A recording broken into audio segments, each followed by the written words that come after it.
Hi friends, welcome to our YouTube channel governmental opportunities. आज के इस वीडियो में हम डिस्कस करने वाले हैं what is the right based approach. तो राइट बेस्ड अप्रोच होता क्या है, it is the detailed video about the right based approach. आपको इससे एक बेसिक अंडरस्टैंडिंग आ जाएगी कि क्या होता है आखिर। जो भी स्टूडेंट्स एंड एस्पायरेंट्स यूपीएससी या अदर गवर्नमेंट एग्ज़ाम्स के लिए प्रिपेयर कर रहे हैं, उन सभी के लिए ये वीडियो बहुत ही मददगार साबित होने वाला है। इसीलिए इस वीडियो को लाइक कर दीजिए और हमारे चैनल पर ऐसे ही वीडियोस आते रहते हैं, तो हमारे चैनल को भी सब्सक्राइब कीजिए। So let's begin.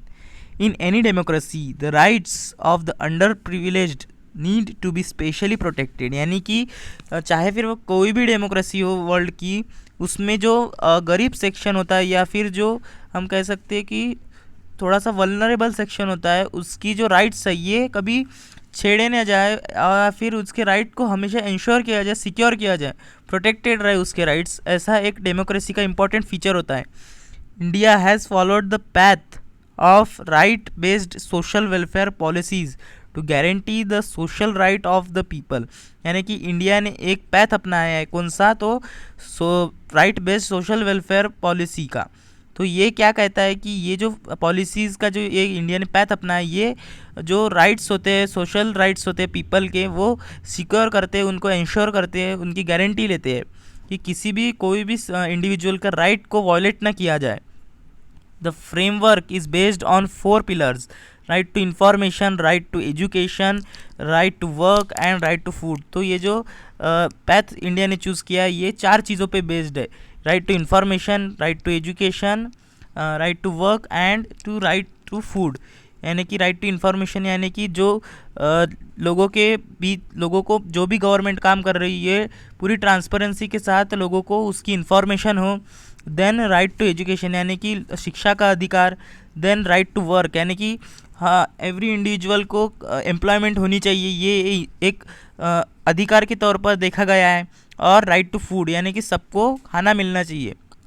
Then but what is right based approach. लेकिन इन सब के बीच में राइट बेस्ड अप्रोच कहाँ आता है, ये क्या होता है आखिर राइट बेस्ड अप्रोच, वो हम समझ लेते हैं।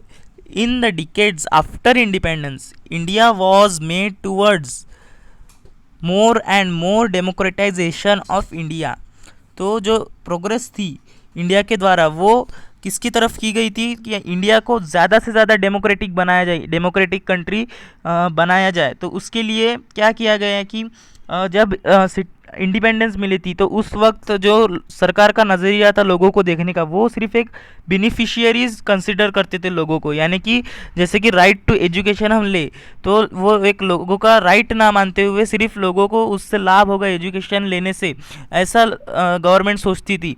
जो एम्प्लॉयमेंट अगर हम देखें तो एम्प्लॉयमेंट से लोगों की कंडीशन सुधरेगी, इसलिए गवर्नमेंट काम करती थी।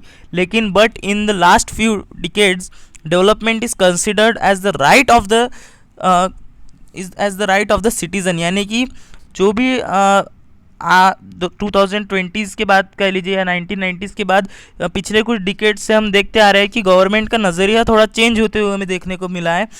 जो कि गवर्नमेंट जो पहले बेनिफिशियरीज कंसिडर करती थी लोगों को, तो वो आज लोगों को एक लोगों का राइट के तौर पर उसे कंसीडर करने लगी है। जैसे कि राइट टू एजुकेशन हो गया, तो जो पहले उसको एक यानी कि लोगों का भला होगा, यानी कि पढ़ने लिखने से लोगों को अच्छी सोसाइटी में मान सम्मान मिलेगा, इसके लिए लोगों को पढ़ाया जाता था। लेकिन आज के दौर में गवर्नमेंट राइट टू एजुकेशन ये एक लोगों का राइट की तरह देखती है कि ये हर एक इंसान का राइट है, बेसिक राइट है, जो कि हर सिटीज़न ने उसको राइट को अपनाना चाहिए। इसीलिए इस नज़रिए से गवर्नमेंट आजकल काम करती है और इसी नज़रिए को हमने नाम दिया है right based approach. Doctor Baba Saheb Ambedkar had said right are protected not only by law but by the social and moral conscience of the society. तो बाबा साहेब आम्बेडकर ने ये कहा था कि जो राइट्स होते हैं सिटीज़न के, ये लॉ प्रोटेक्ट नहीं करता है। ये कौन प्रोटेक्ट, ये किसकी जिम्मेदारी है राइट्स को प्रोटेक्ट करने की? ये सोसाइटी की जिम्मेदारी है कि लोगों एक इंडिविजुअल के राइट को प्रोटेक्ट की जाए। लॉ तो सिर्फ उसका अगर कोई राइट वायलेट होता है तो उसके खिलाफ लॉ हमें हेल्प करता है, लेकिन जो राइट को प्रोटेक्ट करने की बात आती है वो एक सोसाइटी को ही करना चाहिए।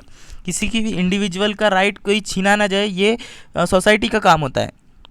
Thus, while legislation can be one part of social welfare, it must not be the only part. Then, अगर आपको ये लेक्चर पसंद आता है, इससे आपकी कुछ इन्फॉर्मेशन बढ़ी है, आपको ये कंसेप्ट क्लियर हुआ है, तो इस वीडियो को लाइक कीजिए और इस वीडियो को शेयर भी कीजिए। और हमारे चैनल पर ऐसे ही वीडियोज़ आते रहते हैं, तो हमारे चैनल को भी सब्सक्राइब कीजिए। Thanks for watching.